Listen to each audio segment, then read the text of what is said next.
everyone, welcome back to my channel Lifestyle Slopa।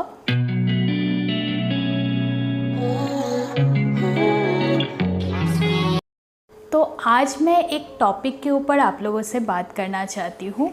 वो है मैं मेरी 3-3.5 साल की बेटी को कैसे संभालती हूँ, क्या क्या उसका डाइट चार्ट है, क्या क्या उसके डाइट में मैं फॉलो करती हूँ, क्या उसको खिलाती हूँ, क्या पहले खिलाती थी, और सबसे बड़ी बात ये है कि मैं उसको एक डिसिप्लिन्ड मतलब उसका एक रूटीन कैसे मेंटेन करती हूँ, उन सारे चीज़ों को लेके आप लोगों के साथ मैं आज डिस्कस करने वाली हूँ। आई होप कि ये डिस्कशन आप लोगों को अच्छा लगेगा। जो अभी माँ बनी हो या फिर बनने वाली हो तो उन लोगों के लिए बहुत हेल्प हो जाएगा ये सब चीज़ें। तो इसीलिए मैंने आज ये टॉपिक चूज़ किया है। तो मैं माँ बनी हूँ, मतलब मेरी बेटी पैदा हुई है 2018 जनवरी में। अभी उसका एज है 3 years 6 months। इस टाइम पे वो अभी नर्सरी में पढ़ रही है। उसका पहले मैं बता दे रही हूँ कि पहले उसका खाने का रूटीन क्या था। 6 months तक उसने सिर्फ ब्रेस्ट फीडिंग किया है। 6 months के बाद 8 months तक उसने फीडिंग किया है, और उसके साथ साथ डॉक्टर ने बोला था कि राइस का पानी, दाल का पानी, ये सब खिलाने के लिए। ये सब बेसिक सा चीज़ें चल रहा था। 8 months तक उसने वो पानी के ऊपर मतलब लिक्विड खाना ही खा रही थी। 8 months के बाद मैंने उसको चावल, दाल और कैरेट को एक साथ पीस के मैंने कभी भी मिक्सर यूज़ नहीं किया उसके लिए। सिर्फ हाथ से ही उसको अच्छे से बॉईल करके हाथ से ही उसको पीस के बॉटल में डाल के, बॉटल का जो कैप है उसको एक बड़ा सा होल बना के उसी से खिलाती थी। ऐसा करते करते 10 months 2 महीना उसने वो खाना खाया, वो पिसा हुआ जो खाना है। 8 months से लेके 10 months तक उसने वो वाला खाना खाया।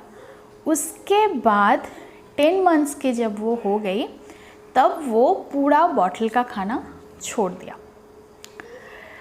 मैं क्या करती थी, जब से उसको खाना मैं बाहर का खिला रही हूँ, मतलब ब्रेस्ट फीडिंग मिल्क के अलावा वो जो खाना मैं खिला रही हूँ, तब मैं क्या करती थी, उसका खाना हो जाने के बाद थोड़ा सा आदत लगे, इसीलिए हम जब खाना खाने बैठते थे थोड़ा थोड़ा करके राइस, फ्राइड आलू या फिर फ़िश करी का आलू, चिकन का आलू से मसाले हटा के थोड़ा थोड़ा आलू उसके मुंह में देती थी।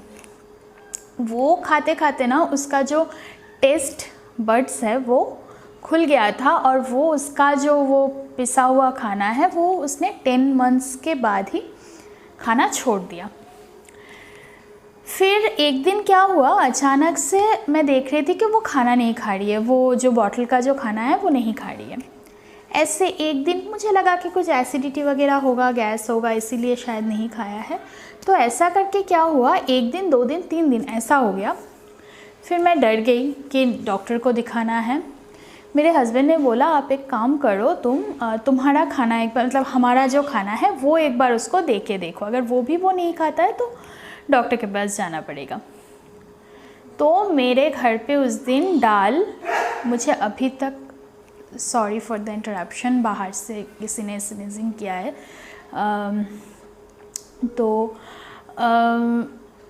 मेरे घर पे उस दिन दाल, बीन्स आलू फ्राई ये बना था, तो मैंने वही उसको अच्छे से हाथ से पीस के छोटा छोटा करके दे दिया और उसने खा लिया। तो ऐसे ही स्टार्ट हो गया था उसका हमारा जो खाना है। 10th month से ही उसने हमारा खाना खाना स्टार्ट कर दिया था।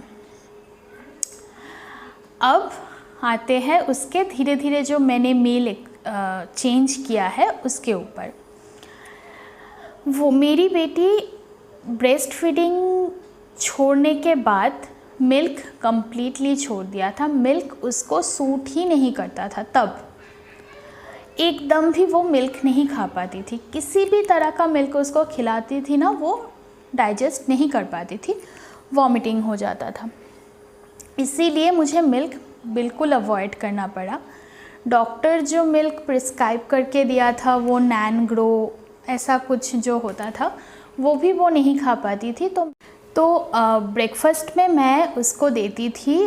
डॉक्टर ने जो प्रिस्क्राइब किया हुआ मिल्क दिया था, वो कंटेनर वाला जो मिल्क आता है वो दिया था, उसको मैं प्लेन पोहा को मैं 10 से 15 मिनट तक गर्म पानी में भिगो के रखती थी। उसके बाद उसको बनाना और वो मिल्क के साथ अच्छे से स्मैश करती थी और उसको बॉटल में डाल के उसको ब्रेकफास्ट में देती थी। फिर ब्रेकफास्ट उसका होता था 9 बजे। फिर 11 बजे उसको मैं कुछ फ्रूट्स देती थी। ज़्यादातर वो चीकू खाती थी। वो ज़्यादातर चीकू खाती थी। फ्रूट जूस मैं उसको नहीं खिला पाई जब तक वो ऑरेंज, स्वीट लाइम ऐसे मतलब खुद से नहीं खा पाती थी, तब तक उसने जूस वगैरह कुछ भी नहीं खाई। तो सिर्फ चीकू उसको अच्छा लगता था, चीकू ही वो खाती थी मोस्ट ऑफ द टाइम, और नहीं तो बॉइल्ड एप्पल। बस ये 2 चीज़ें फ्रूट्स में वो खाती थी। उसके बाद 12:30 1 बजे लंच। 1 बजे के बाद लंच भी मेरे घर पे जो खाना बनता था उसके लिए दाल मैं बनाती ही थी।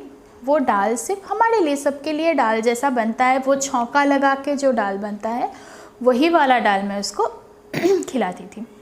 दाल और कुछ भी सब्ज़ी वगैरह जो हमारे मिक्स्ड वेज वगैरह जो भी होता था वही और बॉयल अंडा मैं हाफ करके देती थी। हाफ सुबह, हाफ रात को, मतलब हाफ लंच के टाइम पे, हाफ रात को। रात को मतलब शाम को देती थी। स्नैक्स के टाइम पे मैं वो जो हाफ वाला बॉयल अंडा था वो स्नैक्स में खाती थी। वो हाफ लंच के बाद 4 साढ़े 4 बजे मैं 2 आमंड को मैं भिगो के रखती थी। 4:30 बजे वही आमंड को मैं थोड़ा सा वो हामुल दिस्ता क्या बोलते हैं उसको, कूट के ऐसे उसमें कूट के थोड़ा सा जैगरी डाल के, क्योंकि आमंड का स्वाद टेस्ट इतना अच्छा नहीं होता, तो वही वाला आमंड मैं उसको कूट के थोड़ा सा जैगरी के साथ दे देती थी, वो खा लेती थी। अब गया ये 4 बजे। फिर स्नैक्स 6 बजे। 6 बजे मैं उसको वो बॉयल अंडा, जो हाफ़ बॉयल अंडा रखा हुआ होता था, वो बॉयल अंडा मैं देती थी पूरा ब्लैक सॉल्ट और ब्लैक पेपर डाल के। मैं कभी भी उसको सूखा वाला जो हम बच्चे को खिलाते हैं, 1 साल होने से पहले से ही उसको ब्लैक सॉल्ट और ब्लैक पेपर पाउडर के साथ मैं वो बॉयल अंडा उसको देती थी। फिर 6 बजे और रात को 8:30-9 बजे उसका डिनर रहता था। डिनर में रहता था एक और आधा, मतलब 1.5 रोटी को मैं पहले वही 10-15 मिनट तक गर्म पानी में भिगो के रखती थी और फिर उसको थोड़ा सा सेरेलैक के साथ स्मैश करके बॉटल में डाल के खिला देती थी। 9 बजे उसका डिनर हो जाता था। फिर हम लोग सोने जाते थे 11 साढ़े 11 बजे। उस टाइम पे सेरेलैक मैं एकदम पतला, क्योंकि वो मिल्क नहीं खा पाती थी, सेरेलैक उसको सूट किया था, वो डाइजेस्ट कर लेती थी, तो वो ही सेरेलैक मैं उसको एकदम पतला, मतलब रात को मिल्क के तरह ही पतला करके उसको दे देती थी 1 बॉटल। मतलब जो सेरेलैक 3-4 स्कूप देना पड़ता है, वो स्कूप मैं 1 स्कूप या 1.5 स्कूप दे के वो 1 बॉटल बनाती थी और उसको खिला देती थी रात को सोने से पहले। तो ये था उसका 10 मंथ्स से लेके 2 ईयर तक का रूटीन। 2 साल तक उसने ऐसा खाया। फिर 2 साल के बाद वो खाना स्टार्ट किया सुबह ब्रेकफास्ट में दलिया। वो दलिया की खिचड़ी मैं कभी बना देती थी तो वो नहीं खाती थी। मैं क्या करती थी, दलिया को छोटा छोटा करके दलिया में मैं आलू डाल देती थी और उसको अच्छे से बॉईल करती थी कि पानी एकदम सूख जाए। जैसे हम लोग राइस खाते हैं ना, गीला चावल टाइप का जो खाते हैं, वैसा बन जाता था। और वही दलिया और आलू को बटर या घी, ज़्यादातर बटर के साथ वो सुबह खाती थी। मैं उस टाइम पे क्या करती थी, कभी भी उसको दलिया देती थी या तो फिर राइस देती थी सुबह, वैसे ही चावल को आलू के साथ देती थी। ज़्यादातर दलिया ही देती थी, अगर कभी घर पे दलिया ना हो तो राइस देती थी। लेकिन एक चीज़ उसमें कंपलसरी रहता था, वो है हरी मिर्च। आप सबको पता है कि हरी मिर्च में बहुत सारा मतलब अच्छी अच्छी चीज़ें होती है, विटामिन सी भी होता है, बहुत हेल्दी भी होता है। उसको हरी मिर्च को मैं क्या करती थी, उसका सीड्स निकाल के सिर्फ जो छिलका है, छिलके को उस दलिया में स्मैश करके देती थी। ट्रस्ट मी, अगर आप लोग बहुत छोटी उम्र से ही बच्चे को तीखा खाना स्टार्ट करवा, तीखा मतलब ऐसा नहीं कि बच्चे का पेट जलने लगे, वैसा वाला नहीं, जो हरी मिर्च का जो एक तीखापन होता है सीड्स निकाल के, क्योंकि सीड्स अच्छा नहीं होता है सेहत के लिए, अगर सीड्स निकाल के आप लोग बच्चे को खिलाना स्टार्ट कर दोगे ना, तो वो ऑटोमेटिकली तीखा खाना सीख जाएंगे। बहुत सारे पेरेंट्स के ऐसे होता है कि बच्चे तीखा नहीं खाते, लेकिन अगर आप छोटे से मतलब एकदम बचपन से आप लोग ये आदत डाल दोगे ना, तो बच्चे कभी भी मतलब तीखा खाने के लिए मना नहीं करेंगे। तो मैं ऐसा ही करती थी, कभी भी उसको हम लोग जिसको शेद्दो भात बोलते हैं, जब बच्चे को खिलाते हैं हम लोग, सिर्फ चावल और आलू को बॉईल करके बटर के साथ देते हैं, वो वाला जो राइस है, मैं कभी भी उसको हरी मिर्च के अलावा नहीं खिलाया। हरी मिर्च को सीड्स निकाल के फिर उसको खिलाती थी, वो अच्छे से खा भी लेती थी। और हरी मिर्च का जो स्मेल है ना, उससे बच्चे और भी ज़्यादा अच्छे से खा लेते। मेरी बेटी खा लेती थी। एनीवेज, ये गया। और एक चीज़, बहुत सारे पेरेंट्स हैं जिनका ये कंप्लेन रहता है कि मेरे बच्चे नहीं खाते। पहली बात तो ये कि बच्चे को जब आप खाना बना रहे हो, आपको एक चीज़ का ध्यान रखना बहुत ज़रूरी है। जो खाना आप बच्चे के लिए बना रहे हो, एक बोल या एक प्लेट, जो भी खाना आप बच्चे को सर्व कर रहे हो, मेक श्योर जे वो खाना आप खुद भी खा सको। मतलब ज़्यादातर ऐसा होता है कि हम लोग ऐसा खाना बच्चे के लिए बना देते हैं जो हम नहीं खा पाएंगे। ना उसमें तीखा रहेगा, ना उसका टेस्ट रहेगा, ना नमक, ना मीठा, कुछ भी नहीं रहेगा। एक टेस्टलेस सा खाना हम लोग बना देते हैं और हमें लगता है कि अरे बच्चे हैं, खा लेंगे। लेकिन बच्चों का भी तो टेस्ट होता है ना। तो मुझे किसी ने ये बात बताया है कि वही खाना बच्चे को दो जो खाना आप खुद खा सकते हो। अगर वो खाना आप नहीं खा सकते हो तो आपके बच्चे भी नहीं खाएंगे। क्वाइट कॉमन चीज़ है। तो आप किसी भी डॉक्टर से पूछेंगे ना, तो डॉक्टर यही कहेंगे कि 1 साल के बाद सब बच्चे नॉर्मल खाना खा सकते हैं। तो वैसा ही खाना आप खुद भी घर पे स्टार्ट कर दो कि देखिए, मैं अभी भी मेरे बच्चे को चिली चिकन बिरयानी नहीं खिलाती हूँ, वो बहुत ज़्यादा स्पाइसी होता है। लेकिन ऐसा नहीं है कि मेरे घर पे जो नॉर्मल सा दाल और सब्ज़ी बनता है वो भी बच्चे नहीं खा पाएंगे। बच्चे के लिए अलग से मुझे कुछ बनाना पड़ेगा। कभी नहीं बनता था मेरे घर पे, अभी भी नहीं बनता है, पहले भी नहीं बनता था।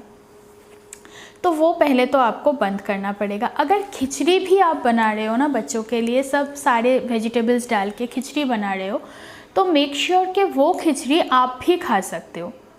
मैं ऐसे ही बनाती थी। अगर मेरी बेटी को सुबह कभी मैं खिचड़ी देती थी टिफ़िन पे, तो सबके लिए खिचड़ी बनता था उस दिन। और वही वाला खिचड़ी मेरे हस्बैंड भी खाते थे, मैं भी खाती थी, मेरे सासू माँ भी खाते थे, सब वही ब्रेकफास्ट उस दिन होता था। तो मेक श्योर पहले कि जो खाना आप अपने बच्चे को सर्व कर रहे हो, क्या वो खाना आप खुद खा सकते हो।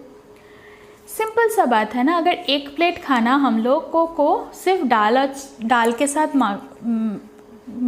खाना पड़े तो क्या हम खा सकते हैं? नहीं ना। तो बच्चे कैसे खा सकते हैं? सिंपल सी बात है। तो ये गया, और अब आती हूँ उसके कुछ डिसिप्लिन के ऊपर जो मैं उसको मेंटेन करवाती हूँ। पहला, खिलौना, टॉयज़। उसका जो टॉयज़ है, टॉयज़ सेक्शन है, उसके हर टॉयज़ को सब टॉयज़ को मैंने 3 हिस्सों में डिवाइड कर दिया है। अलग अलग से पैकेट में मैंने 4 हिस्सों में मैंने उसके टॉयज़ को डिवाइड कर दिया है।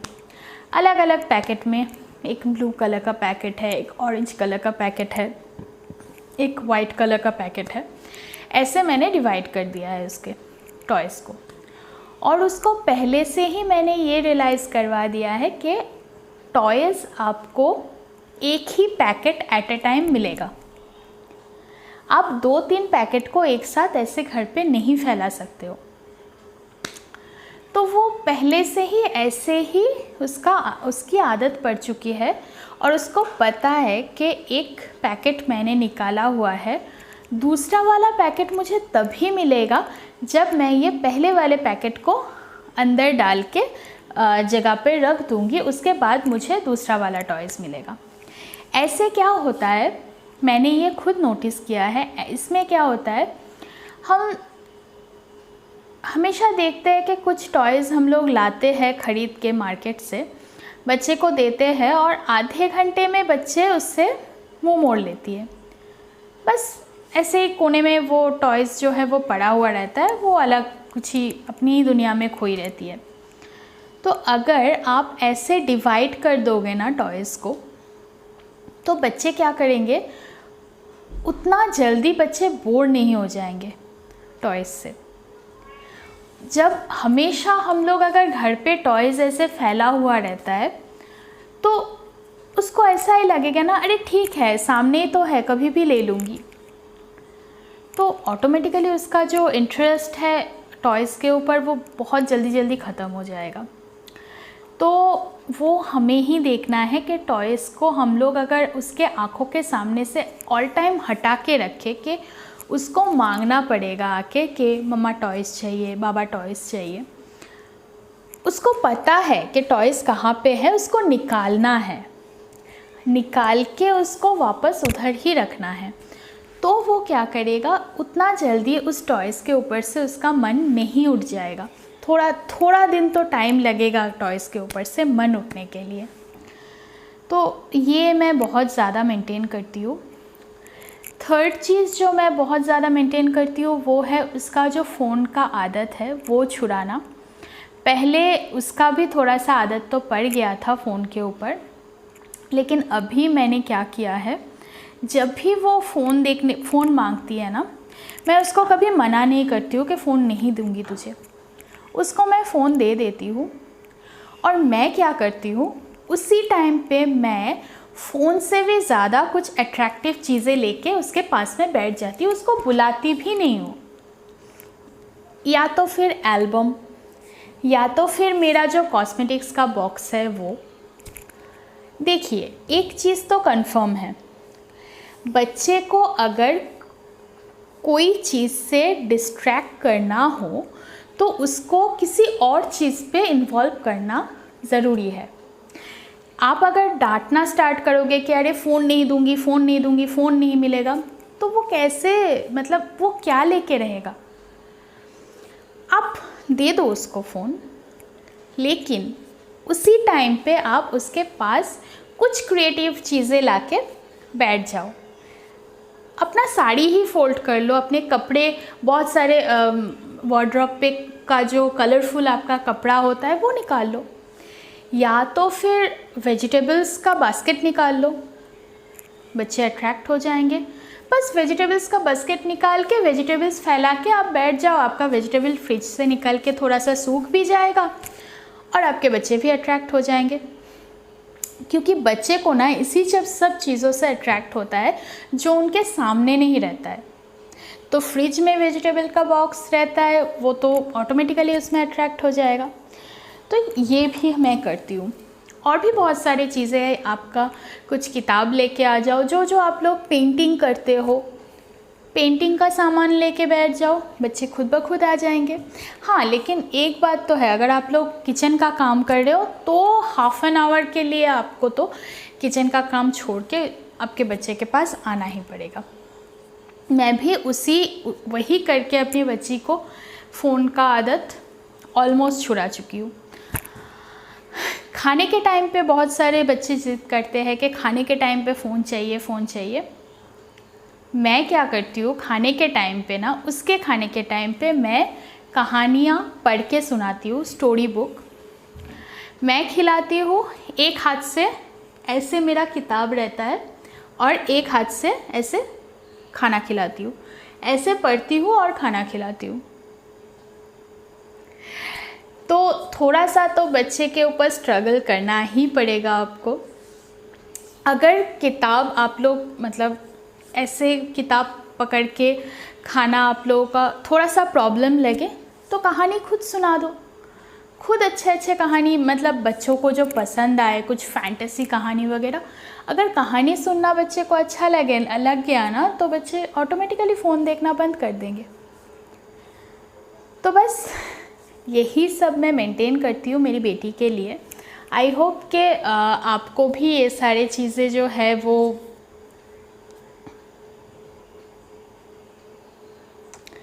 तो बस यही सब चीज़ें हैं, यही सब चीज़ें मैं मेंटेन करती हूँ अपनी बेटी के लिए। और आई होप कि आपको भी थोड़ा सा हेल्प हो जाए, क्योंकि मुझे बहुत ज़्यादा फ़ायदा हुआ इन सब चीज़ों को मेंटेन करके। ये सिर्फ मेरा ही मतलब दिमाग से नहीं निकला है, मैं भी बहुत सारे जगह पे बहुत सारे आर्टिकल्स वगैरह पढ़ती थी। जब मैं प्रेग्नेंट थी उस टाइम पे पढ़ती थी, क्योंकि मैं अकेली रहती थी, कुछ काम ऐसा उस टाइम पे था नहीं, और इंटरनेट का भी इतना फैसिलिटीज़ नहीं था कि मैं फ़ोन पे हमेशा रहूँ। तो मैं पढ़ती रहती थी आर्टिकल्स वगैरह, किताब वगैरह बच्चों के ऊपर। वहीं से मैंने ये सब जो नॉलेज है वो गैदर किया है कि कैसे कैसे बच्चों को हैंडल करना है, क्या क्या ट्रिक्स बच्चों के साथ हम लोग कर सकते हैं जिससे बच्चे अपने ही मन मर्जी करने से थोड़ा सा डिस्ट्रैक्ट हो जाए। तो बस यही था मेरा आज का टॉपिक। मैंने अपना एक्सपीरियंस आप लोगों के साथ शेयर किया है। आशा करती हूँ आप लोगों को अच्छा लगेगा। अगर मेरे वीडियोस आप लोगों को अच्छे लग रहे हैं तो please please please please please subscribe my channel, like कर दीजिए, कमेंट करके बता दीजिए कि कैसा लग रहा है। Till then, bye.